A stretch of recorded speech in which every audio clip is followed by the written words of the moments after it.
Hi, Pam DuBois with DMV Real Estate. Today I'm here with Josh Cohen, DC First Properties. And Josh is going to share with us about some rehab and some building that he's got going on in this neighborhood here. Josh is actually going to show us about 3 or 4 homes today, from rehabbing from the beginning all the way to the end process of the process. Right, Josh? Exactly. Okay.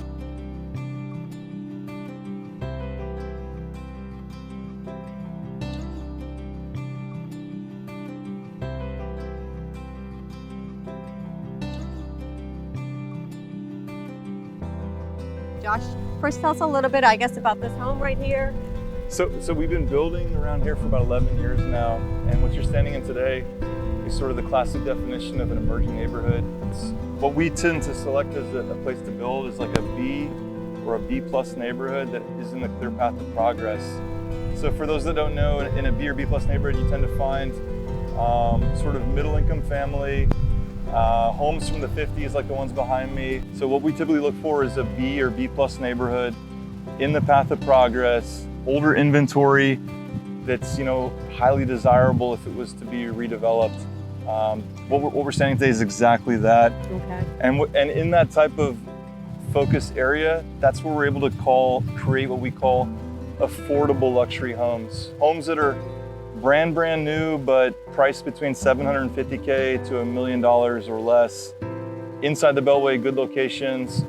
This is the affordable luxury model that we tell people about. Yeah, that's great. It's a great price point. Yeah.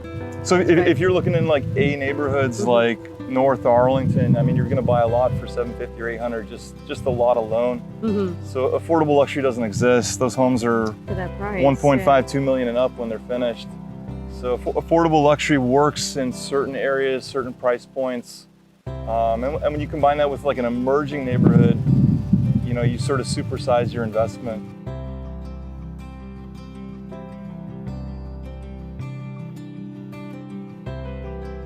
So I'm just going to tell you a little bit about what we actually do. So affordable luxury means that basically we can't just build like any other builder does in the region. When you build typical Class A product, you wipe the site clean, you excavate the new basement, you pour all new footers, foundation. When you do the business model that we have, there's only really 2 Class A builders that work this region. We're one of the 2. And what it really means is you have to be smart about your design. You can't just be that typical builder walking into McLean or Vienna or North Arlington. We have to be really smart about existing site conditions, what we can save, what we can't, how we can beef up existing foundations, how we stay within certain land disturbance limitations, how we deal with water drainage, storm runoff. We look at everything in a very smart, creative way in order to be able to do these types of projects. So we're not just, taking a sledgehammer to the building. Yeah. We're doing things really, There's a lot going into it. really, A lot of preparation. really strategic about how we do this. Yeah. With that, I'd like to introduce you to 2 of my colleagues. So our Director of Construction is Helen Spanos, and she's going to talk to you on these next 2 projects about sort of how we design, how we plan, how we prepare, how we do the contracts, how we get into the whole range of activity leading up to the finished product.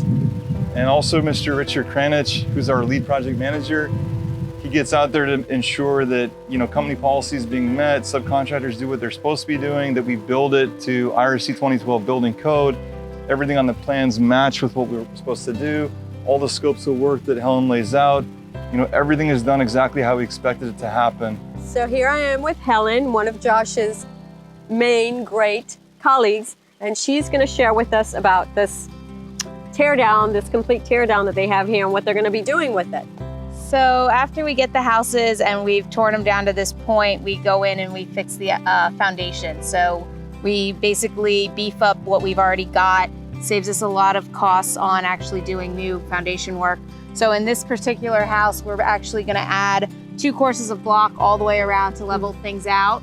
It helps with the front elevation of the house when we do a new deck on the front and the front door, as well as on this house, they had a pre-existing sunroom / deck off the back with very substantial footers. Yeah. So we're actually going to extend the entire rear of the house about 10 feet out, Okay. put up a new foundation wall along the back half of the house here, and then open up this entire footprint to be about 10 feet bigger than the pre-existing house was. So Okay. it allows us to make the house a lot bigger with, again, not having to go through the process of doing all of the excavation and whole new foundation work that a new construction would be in like Vienna or McLean. Okay.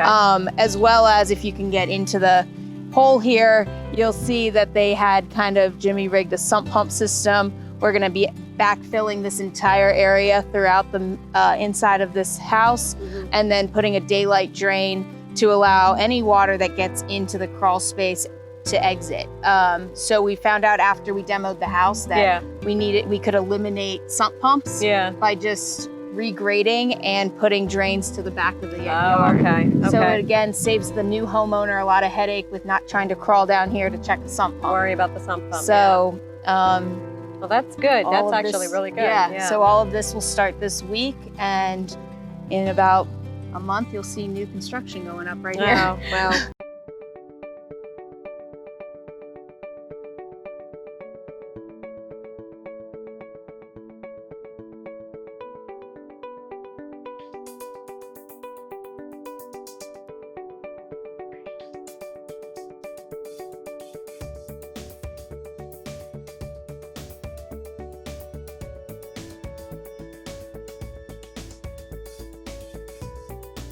Okay, here we are at another one of Josh's properties, DC First Properties, and I have with me Richard, and Richard's going to talk to us a little bit about this home they've recently acquired, right? Recently? Yeah, Okay. absolutely.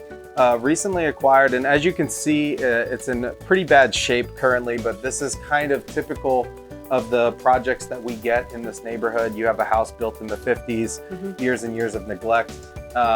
And then of course, obviously houses back then, codes were differently, standards were different. So things just weren't built up to the way that we expect them to be built to today. So this is kind of a combination of different factors that we run into when we're trying to redo a project. All right, and what about all the issues in here? Tell us a little bit about all the issues So that you guys this is, acquired with it. yeah, absolutely. So this is an interesting project because this is something, another thing that's very popular that happens a lot is someone who gets into a project, amateur real estate investor, developer, builder, and they get into a project without really understanding the work that goes into it. Yeah. So this is a project we got into where, as you can see, they had started doing demo, and then once they got behind the walls, you find mold, you find asbestos, you find water damage, settling foundations, all kinds of really big problems, Everything. Yeah.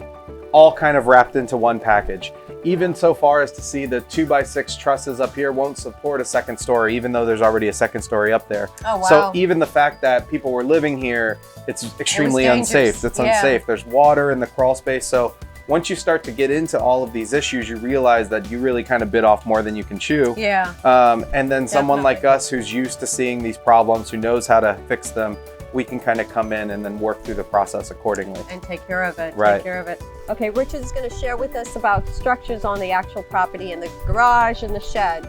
Some important information. Yeah, absolutely. So the shed is very unique on this property because it's actually been built too close to the neighbor's house, meaning that usually in most circumstances, that would mean that you couldn't have it. But Okay. because it's what's considered vested, meaning that there's tax records proving that it's been on the tax record for 15 plus years, Yeah. we're allowed to keep it, which makes it a huge selling point for us on the property because it's allowing us to keep something that we wouldn't normally be able to build. Okay. So it's very important when you're looking at projects to check the setbacks, Yeah. and that lets you know what you can and can't build on the lot.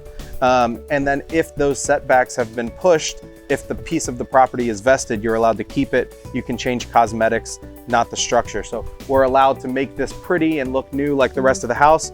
And it's a really big selling point for us in this neighborhood where most houses can't have garages. So here I am with Helen, and this is one of the finished homes DC First Properties did, and we are actually going to do a walk through this home. And Helen, if you can tell us a little bit about the finished touches. Yeah, so this is our 6722 West Lawn Drive house.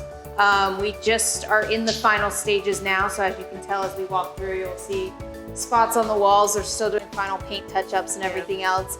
We're standing in the kitchen right now, so as you can see, the kitchen has a giant, it's about 7 by 4 foot island, 5 foot island here. Very nice. And we do Calcutta siltstone countertops.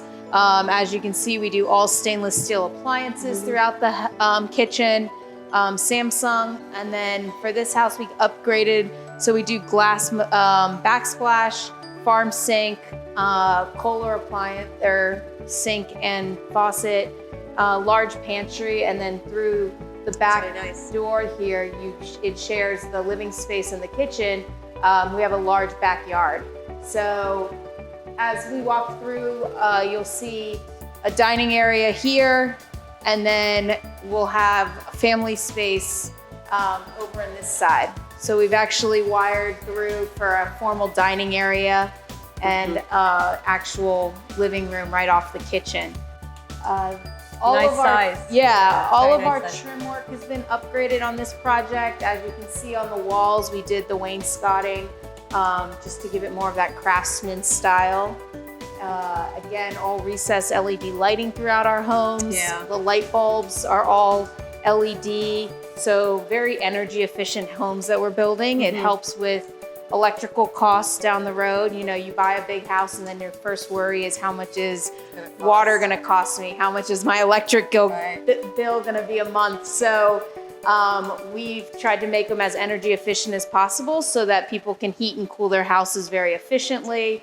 We do eco-friendly glass windows, allowing nice. insulation on the windows side of things. So even though you have a lot of natural light, you don't feel that hot heat coming through, which is very nice. And then It's nice and bright. yeah, it's nice very and bright. We do 9-foot ceilings, first and second floor, so it gives the space that big, open, grand feel.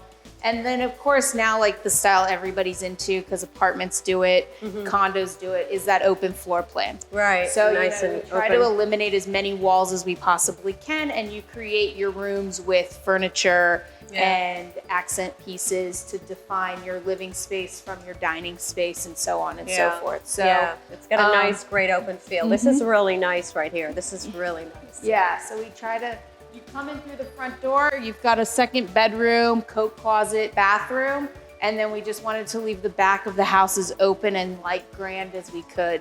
Yeah. And you can see that throughout the space right now. So Yeah.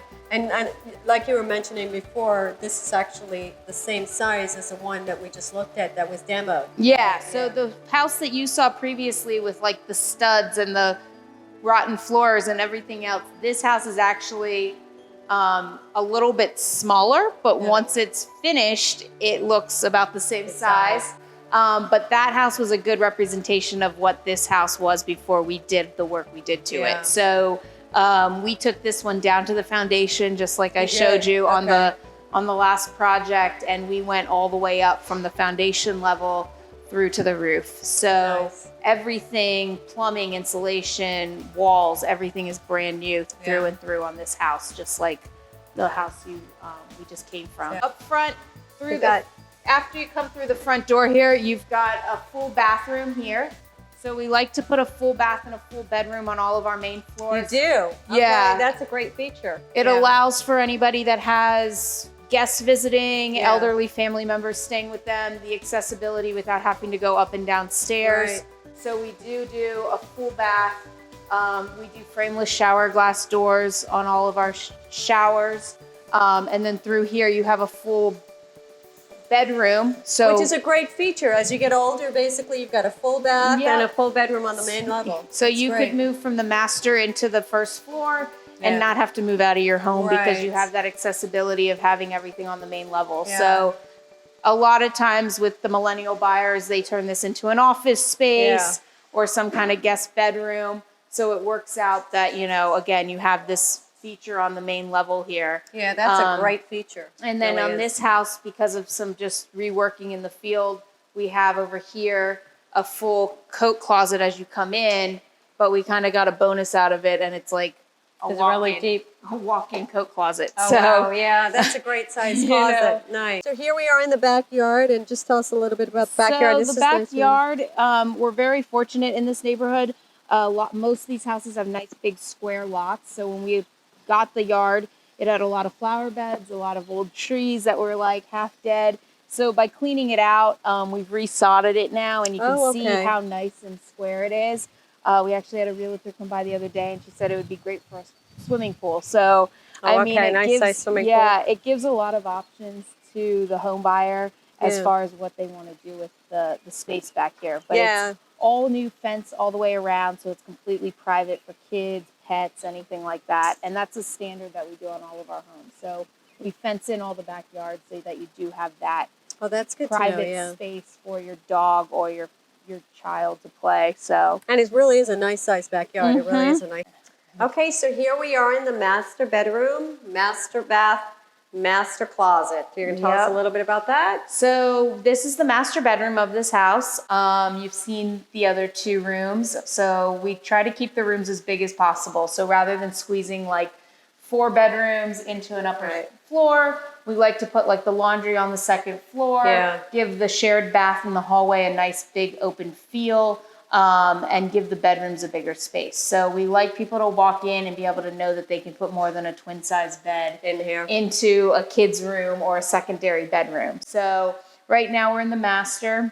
As you can see, very light filled, plenty of room for your king size bed between the windows here. Yeah. We've got a large walk-in closet on this house. So over here you'll see a very large, very nicely laid out walk-in for the master bedroom. Lots of shelving, lots of bar space. We custom build a shoe shelf, sweater shelf, whatever you need it for. Oh, a shoe shelf. Yeah. Right there. Yeah. So basically the closet I wish I had Yeah. all my life. And you can have. and I still don't have. So And you will. we'll give it to somebody else to enjoy for now. And then all of our master bedrooms will also have a master ensuite. So we have a full bathroom. We do double vanities in all of our master baths, as well as Oh, that's beautiful. a full shower with bench. So the master bath on this house, we actually did a double shower head. So you've got your normal shower head. You've also got a rain head. So all depends on the mood That's a you're really in. nice size but- master bath. Yeah, you know, it's one of those things you can almost put 2 people in there if you really had to in a rush. But yeah, so double vanities. Again, even our hall bathrooms, we like to work in the double vanity because Yeah. if you have kids, it's just easier than them fighting for the bathroom in the Right, morning, at the you same know, with time. the sink time. So we try to like make it as functional and as usable for young families or even, you know, young couples that may be Yeah. renting out a room. We do find that they buy and then they can't get rid of the roommate they're currently living with. Yeah. So all of a sudden they're like, well, just move into the house I bought. And they maintain that roommate Makes sense, for yeah. another year or 2 to help pay down the mortgage. So, yep. So these are the finishes. We do crown molding throughout the master bedrooms. nice. We add in ceiling fans because, again, you're on the upper floor, high ceilings. It's just a nice feature for the people that like that breeze. Right. Yeah, so that's pretty much Yeah, it looks really nice. You hardwood guys did a floors great throughout job. as well. So that's one thing that I've noticed with even like the 1.5 builders in the neighborhood is they'll put carpet in the bedrooms. Oh, really? Yeah. So one thing that we like to do standard throughout is hardwoods and allow people to put area rugs down because we just feel like Right. overall it's a better selling feature. Yeah. So Yeah, people like the hardwood floors, definitely. That makes sense. Yeah, and they can put the area rugs, which makes sense. yep. And then That's- again, full tile all the way to the ceiling on all of our showers as well, which is a nice feature that a lot of people don't do. They cut it off like a foot below the top, and I'm like, I just dislike that so much. Yeah, So right. it's one thing where It's beautiful. Yeah. I mean, it really is beautiful that way. Very it's more of a pretty. showstopper when it goes all the way up, and you don't have to worry about your Yeah. walls. Yes. Helen, thank you so much for your time today. Helen, DC First Properties and Josh Cohen. We look forward to sharing so many more properties with you, Yep. especially in this neighborhood. I mean, they own the neighborhood. Yeah, dominating the neighborhood, and we can't wait Dominating to have you neighborhood. guys back out when we got other projects closer to completion. Yeah, we're excited. We'll see you soon. Thank you so much for your time. Thank you. Bye-bye.